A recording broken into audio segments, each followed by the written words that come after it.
Paz e luz a todos. Para Bezerra de Menezes, o Centro Espírita é a Universidade da Alma. A definição a seguir, talvez com alguma variante, é atribuída ao espírito de Emmanuel, que foi o mentor espiritual na tarefa mediúnica de Francisco Cândido Xavier. Mas realmente eu não consegui encontrar de qual livro é essa citação.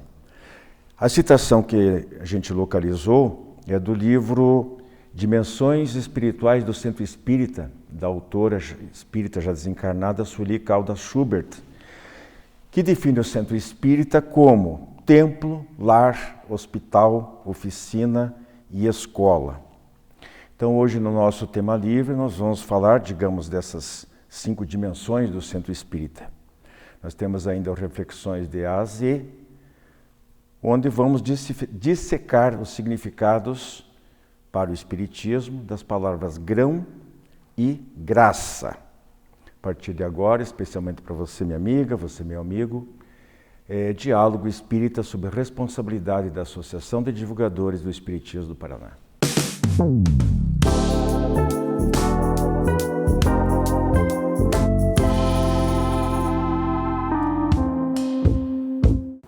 Prezadíssimos amigos, estamos iniciando o nosso Diálogo Espírita de hoje, nosso tema livre.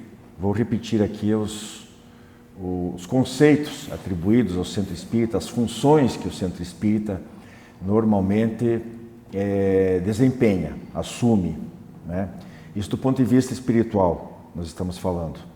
Então, ele é ao mesmo tempo um templo, um lar, uma escola, um hospital e uma oficina. E nós vamos justificar aqui, juntamente com a Andréia e a Rose, o porquê dessa conceituação. Eu vou começar aqui com a Andréia, que vai nos falar sobre por que seria um lar, é isso? Isso.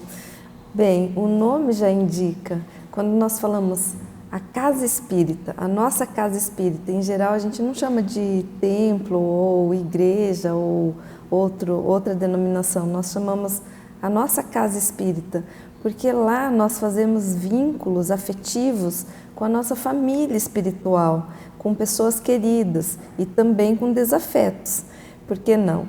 Em todos os lugares nós encontramos pessoas que são desafios, que precisamos aprender a lidar, são pessoas diferentes, são pessoas que se comportam de maneira diferente, são pessoas que trabalham de maneira diversa e nós precisamos aprender a lidar com isso. E ali no lar, na casa espírita, que também é um lar, porque ali nós estamos treinando esses comportamentos de amorosidade, de empatia, de acolhimento, de também ressignificar muitos dos nossos processos internos.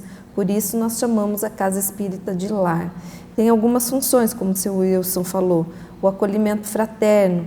Quem busca a casa espírita como participante, que geralmente começa participando da casa espírita, depois conhece toda a estrutura, é acolhido e aí acaba sendo voluntário, fazendo parte dos programas ali, está muitas vezes perdido, está precisando de um auxílio, de uma ajuda espiritual, de um tratamento espiritual, de um passe. Então, uma das funções desse lar é o acolhimento fraterno. Ali também nós vamos, como eu falei, desenvolver os laços afetivos. Nós vamos fazer atividades em grupo, nós vamos poder lidar com esse outro lado, ter paciência, porque as pessoas são diferentes, às vezes tem brigas, como temos brigas em casa, no nosso próprio lar, com pessoas queridas, com nosso irmão, pai ou mãe. Ali na casa espírita também nós participaremos de situações assim. Então, sempre que nós pensarmos no ambiente de uma casa espírita, nós podemos entender isso. É também o nosso lar, onde nós vamos desenvolver as nossas potencialidades. Então, a Rose agora vai colocar essa situação de nós chamarmos, porque também é uma casa de oração, né?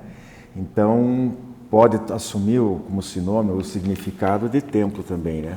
Pode, com certeza. Não no sentido litúrgico, Sim. de rito, de formalismo excessivo, de hierarquia clerical, naturalmente, né? Somos companheiros afinizados pelas mesmas ideias que nos organizamos para a atividade. Não existe uma hierarquia dentro do movimento espírita e onde ela existe, está errada. Nós temos que reunir esforços, né, para trabalharmos em conjunto. Mas dentro do templo, nesse sentido da casa espírita como templo, o que nos remete a essa ideia, né? O que nos remete? A ideia de harmonização com as leis divinas, de prece, mas de prece ativa, em benefício dos semelhantes, não de pedido improdutivo, né? Apenas para benefícios pessoais ou busca de melhoria de vida. Prece no sentido da espiritualização da nossa conduta, buscando a harmonia com Deus. Nesse sentido, o que se evita na casa espírita, considerando o respeito que nos merece um templo? Falatório desnecessário, né? Tão danoso, tão pernicioso às nossas instituições. Repetir comentários inconvenientes, desairosos sobre pessoas que conhecemos, anedotário não adequado. Então, manter a dignidade, as defesas espirituais do ambiente, nos remete à ideia de respeito à casa espírita como templo.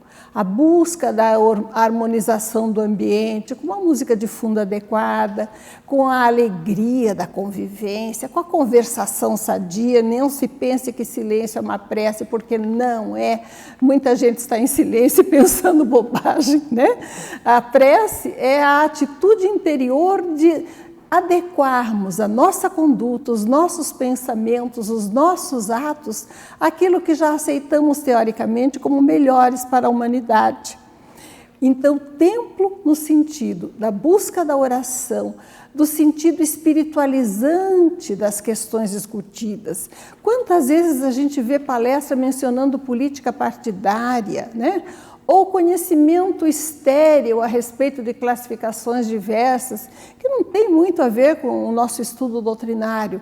Não é no sentido de sermos místicos, mas de buscarmos tratar com elevação todos os assuntos, lembrando da nossa máxima, né, de que o verdadeiro espírita se reconhece pelos esforços que faça pela sua transformação moral. E transformação moral significa harmonização com Deus.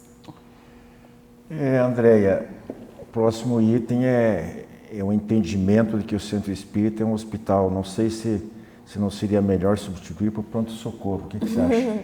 Porque não cabe um internamento, né? Nem de encarnados, nem de desencarnados, mas que é um pronto-socorro naquele primeiro atendimento, muitas vezes na grande dor, no desespero, na desorientação, né? Exato. A gente considera o hospital porque temos ali um grande número de procedimentos, de estratégias de cura, tanto física quanto espiritual. Então, se a gente não pode tratar, por exemplo, de uma doença física, um câncer, por exemplo, de maneira definitiva, aquele paciente que está buscando a casa espírita para um auxílio vai reconfortar o seu espírito, vai receber a orientação, vai receber o passe, vai receber a água fluidificada ou a água magnetizada. E ele terá mais formas de lidar com aquela doença física, aquela doença estrutural, biológica, que faz parte do seu planejamento reencarnatório. Dentro da casa espírita também nós precisamos lembrar que temos uma equipe de amigos espirituais, mentores, que nos ajudam assim que a gente adentre o espaço físico da casa. Então, quando nós estamos, por exemplo, nesse ambiente da casa espírita, que já falamos aqui é um lar, é um templo, nós estamos já recebendo essa harmonização. Nossos amigos espirituais, o mentor da casa, o nosso próprio mentor, já estão trabalhando para a harmonização, se estivermos conectados, como a Rose falou, com o nosso pensamento nessa busca, nessa ajuda. Porque se a gente entrar lá perturbado, pensando mal, direcionando o nosso pensamento para uma sintonia ruim, a gente não vai conseguir essa ajuda terapêutica. Então, é considerado hospital? É sinônimo de hospital? Sim, porque há a fluidoterapia, os passes, há o amparo espiritual, a desobsessão, os grupos mediúnicos, as leituras, os grupos de estudo, tudo isso para fornecer apoio, consolo e que a gente consiga se fortalecer, desenvolver resiliência. Então é um hospital que pode ser um pronto-socorro, como o seu Wilson falou num primeiro momento. Pois é, Rose. O lar, nos convida à boa convivência, digamos assim, exercício da fraternidade e tal. O hospital e o templo também em parte para isso mesmo, e o hospital principalmente se pede. Agora, encontrar pessoas que se disponham a ocupar essa função de oficina é mais difícil, né? Nem me fale. No meu projeto social, eu não consigo gente nem para secretariar, compor a diretoria. Você sabe, Rose, as crianças, a maior dificuldade. Você sabe, só fazendo bem rapidinho um apontamento aqui, está para sair um novo levantamento, está sendo finalizado lá em São Paulo, de um confrade nosso, que está fazendo anualmente um levantamento, um censo espírita. E a constatação triste que ele fez agora nos resultados parciais de que o censo já mostrou que os espíritos diminuíram. E os trabalhadores, os centros estão acusando que estão, depois da pandemia, quase que desapareceram. Nós tínhamos assistência, quando eu ia fazer palestra no centro que eu frequentava, às vezes 300 pessoas, agora quando tem 30, às vezes é muito. Puxa. Então há uma alteração, mas quantidade não é qualidade. Temos que saber se essas 30 que frequentam realmente querem trabalhar, e a oficina nos lembra disso, né? Nós falamos do templo, mas a fé sem obras, ela é morta, ela é estéril. A fé precisa se traduzir na inspiração que a pessoa recebe, no auxílio e na energia que ela busca para executar. Em que sentido, então, o templo espírita é também uma oficina? Tem que ser um lugar de trabalho ativo no bem. Que tipo de trabalho? Em primeiro lugar, no fomento aos grupos de estudo, discussão doutrinária, divulgação dos conceitos, porque não existe um bem maior do que o esclarecimento espiritual das criaturas para que, por si mesmas, elas encontrem a sua harmonização com Deus sem depender tanto da assistência alheia, quer em passe, quer em palestra, ou seja lá do que for, para que cada um crie a sua própria antena, né? Ligando a espiritualidade superior. Os grupos de estudo, traduzidos na oficina de trabalho que alguns têm que desenvolver para que todos possam estudar, são uma das fontes grandes de labor dentro da casa espírita. Outra forma é na busca da promoção social também, no atendimento aos necessitados, na evangelização das crianças, na busca da orientação, mas também, quantas vezes, do fornecimento do pão, não só do espírito, mas do corpo também. É preciso mobilizarmos as energias no socorro à miséria, seja de que tipo for essa miséria, moral ou material. E um ponto muito importante, na minha visão, né, do templo espírita, da casa espírita como oficina, é verificarmos que às vezes temos palestras lindas de conteúdo espiritualizante, edificante, todo mundo se comove na reunião das ideias, mas pouca gente se dispõe a ir visitar o companheiro que fica acidentado ou doente, ou que perde o emprego, ou que perde um familiar. Muitas vezes nos esquecemos daquele trabalhador que de repente, sem sabermos por que some, que pode estar enfrentando dramas pessoais intensos e falta a fraternidade de procurarmos amparar até mesmo aqueles companheiros de tarefa. Então a oficina nos exige disposição para o trabalho. Não só assumirmos as nossas responsabilidades para a divulgação do conhecimento que tanto bem nos fez, para que seja partilhado com outros que possam se beneficiar deles, mas também estendermos o socorro material às crianças, aos idosos, àqueles que necessitam, e nos lembrarmos com amorosidade dos companheiros que nos rodeiam, para que não lhes falte o apoio, inclusive material, quando necessário, nas crises que enfrentam. Nós chegamos ao último item, Andréia, escola, importantíssimo, né? A escola como preparo do espírito, né? Exato, e faz um resumo de todos esses itens anteriores que tratamos aqui, porque ali na Casa Espírita nós estamos aprendendo e vamos iniciar aprendendo a doutrina espírita. Então temos diversos estudos, temos o estudo sistematizado da doutrina espírita, das obras, né, o Evangelho segundo o Espiritismo, o Livro dos Espíritos, o Livro dos Médiuns e assim por diante. O Céu e o Inferno, a Gênese. Tem grupos de estudos específicos de outros autores, que são autores que os médiuns psicografam. Por exemplo, o grupo de estudo da série psicológica de Joana de Ângeles, os livros de Emmanuel e assim por diante. Nós temos as palestras e os seminários que servem para despertar a consciência, como a Rose falou, despertar a consciência para que cada um ali se sinta tocado e possa fazer um pouco da prática da caridade. Buscar, né, entender um pouco a vida do outro, ter um movimento empático. Nós temos a evangelização infanto-juvenil, que também é uma escola para as crianças, que, segundo Kardec, no Livro dos Espíritos, traz a educação como primordial para o desenvolvimento tanto moral quanto intelectual. Então, é uma escola, em todos os sentidos. A gente lembra das palavras do Espírito de Erasto, né?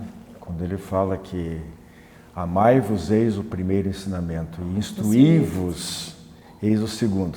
Então, é esse convite de realmente, resumindo tudo aqui, todo esse trabalho nessas funções de hospital, de templo, de lar, de oficina, de escola, passam necessariamente por esses dois tipos de comportamento, né?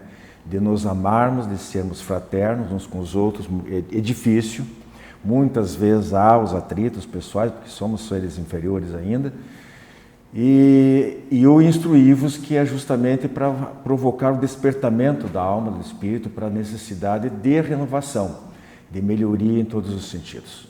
Ficamos por aqui, daqui a pouquinho nós voltamos com reflexões de A a Z.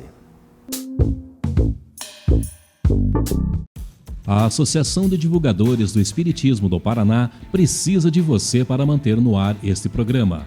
Faça contato pelo e-mail adpr@adpr.org.br ou pelo WhatsApp 41 98 777 2201 e obtenha mais detalhes. Além de doações avulsas, você pode colaborar veiculando anúncios publicitários como forma de apoio cultural. Divulgue o seu produto ou serviço para toda a região metropolitana de Curitiba, com alcance nacional, pelo nosso canal no YouTube. Os valores dos anúncios são incríveis, muito abaixo dos praticados no mercado. Informe-se. Ajude você também a fazer o diálogo espírita cada vez melhor.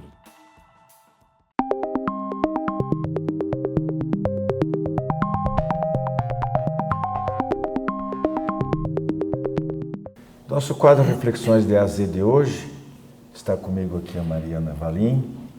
Nós vamos falar sobre duas palavrinhas. Estamos aí estacionando na letra G, passando mais uma vez, circulando pelo nosso alfabeto. E a primeira dessas palavras, eu vou colocar para a Mariana aqui, falar um pouquinho sobre grão. Eu tenho certeza absoluta que ela vai lembrar do Evangelho de Jesus, quando ele fala do grão de mostarda, mas onde é que entra isso aí?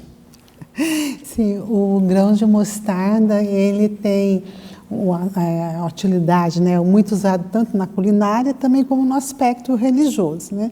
Nós vamos encontrar lá no Antigo Testamento, como também no Novo Testamento, em Mateus, e vamos encontrar no Evangelho segundo o Espiritismo, né, no capítulo 19, que vai falar sobre o poder da fé, que é a fé que transporta a montanha, né? Então é aquela passagem que um pai chega até Jesus e pede para ele curar um filho que é lunático. E Jesus pergunta por que os apóstolos não haviam curado essa criança, né? E aí, né, os apóstolos que não tinham conseguido, Jesus fala que era por causa da pouca fé. Então ele diz que se nós tivéssemos uma fé tamanho de um grão de mostarda, nós conseguiríamos remover montanhas. Mas a mostarda, além de ser uma especiaria e também ser usada na parte religiosa, o que vem a ser, né? Um grão de mostarda é um grão bem pequeno, é uma coisa minúscula, vamos dizer assim. E ela tem um poder muito grande, né? Porque a árvore da mostarda, né, ela é uma árvore que de fácil crescimento, ela não é uma árvore tão grande assim, e ela se espalha. Quando a gente lê lá no Antigo Testamento, né, eles vão dizer, né, Daniel vai dizer que se, né, a palavra de Jesus, a palavra de Deus, aliás, seria como a mostarda, né, que ela iria ser lançada e ela iria então cobrir toda a terra. E quando nós chegamos no Evangelho, nós vemos que a palavra de Jesus é como se fosse um grão de mostarda, porque cobriu toda a terra, né, através do seu exemplo, através do seu amor. Então, vejamos bem como nós ainda não temos aquela fé robusta, aquela fé realmente de mover montanhas, aquela fé daquela coragem, da perseverança.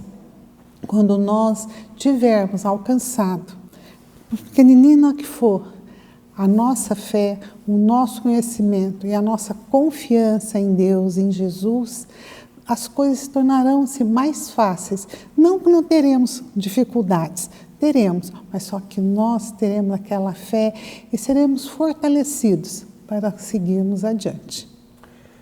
Naturalmente que foi, especialmente, né, quando Jesus coloca isso, ele coloca de uma maneira simbólica, né? Ninguém vai imaginar que realmente só pela fé, mesmo que fosse não do tamanho do grão de mostarda, mas fosse do tamanho de um caroço de abacate, nem assim que realmente moveria montanhas, né? E são poderes que Deus, até Ele pode tudo. O homem pode, através da força mecânica, pode ir lá aterrar um morro, qualquer coisa parecida, né? Mas assim, só pela força do pensamento, só pelo desejo, não vai conseguir. É uma maneira figurada, simbólica, né? figurada. Figurada. Agora, é importante, e também tem esse aspecto de que não se deve imaginar uma fé cega. Então, o que a gente tira disso aí, dentro da doutrina espírita, né? De que, como você disse, por mais dificuldades que nós estejamos atravessando, especialmente a fé em Deus, na existência de Deus e nos atributos de Deus, de que Deus é absolutamente justo, é perfeito, todo mundo sabe, né? Que é eterno, único, isso aí a gente não discute. Mas acreditar realmente que Deus é absolutamente bom, misericordioso e justo, que dá a cada um segundo exatamente na medida do merecimento ou da necessidade de cada um, certo. Isso é fundamental, porque muitas pessoas às vezes acabam caindo no desânimo, no descrédito, porque às vezes o fardo realmente é bastante pesado, né? As provações são difíceis e ele acaba sucumbindo porque a fé, como se disse, não era realmente uma fé robusta, absoluta, né? De convicção de que Deus existe, Deus age dessa maneira. Se nós realmente entregarmos a nossa vida, o nosso destino nas mãos, Deus não tem mãos, né? Mas é uma força de expressão também, em Deus nós estaremos seguros, por mais que a situação presente seja difícil, complicada, mas vai se resolver. Bem, a segunda palavra é graça, e nós podemos dividir mais ou menos em duas situações, né? A salvação pela graça ou pelas obras, né? E também o dai de graça, o que de graça recebeste. Você pode usar as duas situações aí para explanar para nós. Isso, a graça, nós agradecemos a Deus, né? Graças a Deus. E às vezes nós damos uma conotação que essa graça, ela veio de graça, mas Deus não dá privilégios para ninguém, né? Todos nós somos gratos a Deus, porque nós sabemos que Deus é amor, é justiça, é misericórdia, é bondade. Então, quando nós falamos graça, né, nós estamos reconhecendo que nós temos condições, né, de alcançar alguma graça diante da nossa perseverança, do nosso estudo, da nossa modificação, né, do aprimoramento da nossa moral. Né? E dar de graça o que recebemos de graça. Isso vai muito na questão da mediunidade dentro da doutrina espírita. Né? O médium, né, dentro da doutrina kardecista, né, ele não cobra, porque é um dom que vem de graça, né, para que nós possamos auxiliar os que caminham conosco, tanto no plano material como no plano espiritual. Então, dai de graça o que de graça recebeu, é auxiliar o nosso próximo, é não olhar a quem nós estamos ajudando, auxiliando, né, naquela de cobrança, de querer ser reverenciado, mas com amor. Então, nós recebemos a graça da vida. Nós recebemos a graça do sol, do ar. Então, nós devemos ser gratos pela bondade de Deus, mas Deus não dá privilégios para ninguém e sai premiando as pessoas, né? Favorecendo um ou outro, cada um segundo as suas obras.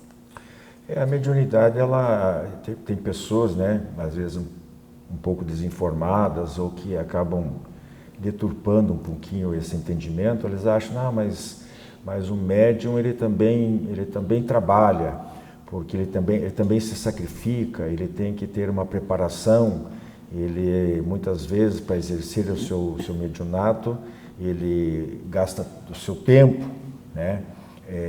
Mesmo em casa, às vezes, como os autores espíritas de romances, etc., livros psicografados, ou na casa espírita, é verdade, ele dá seu contributo, mas o papel principal é do espírito comunicante, ele é um intermediário, né? O verdadeiro autor das tarefas são os espíritos que a gente considera normalmente como espíritos superiores, mais instruídos e capacitados a fazer o bem a uns e outros.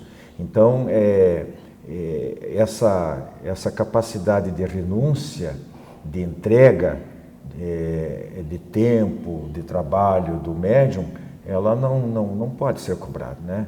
Não é por aí, porque se o espírito se afasta, ele sozinho não vai conseguir apresentar nada, né? A não ser que faça imitações baratas. Então temos que tomar cuidado com isso. Mas então é isso, né? Dai de graça o que de graça receber se refere realmente mais à mediunidade e a graça ali em relação às obras, porque é uma discussão muito grande em alguns segmentos religiosos, achando que é a fé que salva, né? Nós espíritas entendemos que é pelo trabalho, é pelas obras. Então, não é como a Mariana colocou, não é pela graça que se recebe de graça. Esperamos que tenhamos deixado claro essa diferenciação e até a próxima semana, se assim Deus nos permitir. Você conhece o Clube do Livro Espírita de Curitiba? Com ele, você tem descontos de até 60% no preço de capa. E a cada 2 meses, recebe 1 ou mais livros em seu endereço. Associe-se e tenha o melhor da literatura espírita em sua casa e ainda ganhe uma assinatura do jornal Comunicação Espírita durante o período de 1 ano. Clube do Livro Espírita de Curitiba. Associe-se e contribua para a manutenção do programa Diálogo Espírita.